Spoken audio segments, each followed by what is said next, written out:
The racetrack, cleaning some of this water off of it. Now the green is out, but also the double yellow. So the race and the clock has officially started.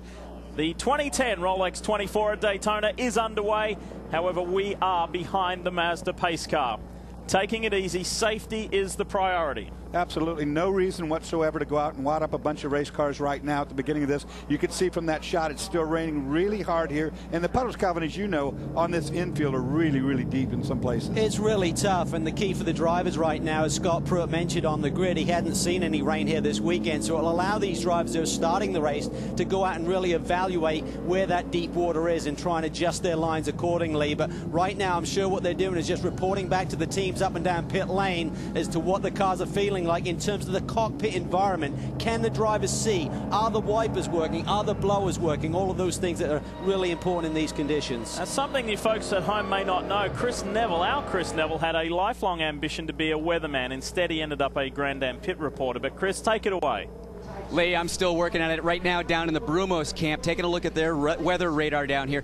Now, we're really tight on Daytona Beach right now, so that's why the whole screen is filled up. Big yellow monster sitting on top of us, dumping all this rain. The good thing is when you back out of that picture a little bit, we're almost done with the rain, and there's nothing on the other side. So just a few miles to the west of us, it looks like most of the moisture will be out of here pretty soon. So hopefully, I'm guessing half an hour from now, we should be dry, and it looks like it's going to stay dry for quite a while. Well, talking about racing around here in the rain, Calvin, you've done it, I've done it. It's not as bad as you think up on the banking because that drains very well. You can get up by the wall right around, but this infield is completely flat. And that International Horseshoe Corner, which is slippery in the dry, remember, you're only doing 48 miles per hour. That's the slowest corner on the track. There is no downforce, and it's dry when it's, I mean, it's really slippery when it's dry. Another key part is coming off these turns, though, so you see those painted curbs. I mean, if you put your wheel up on there and try to accelerate, it's literally like being on ice. So the drivers really have to be on their toes, really watching out. If you take evasive action around a GT car for one of the DP drivers, suddenly you can be on that painted white line. It will catch you out. So it is very intense, mentally exhausting in these type of conditions to keep it together. Would you care to share the story with our viewers that you shared with Dorsey and I before we came on the air? Well, one thing I can tell you, Dorsey, when it's dry and it starts to rain, the banking is no longer flat out.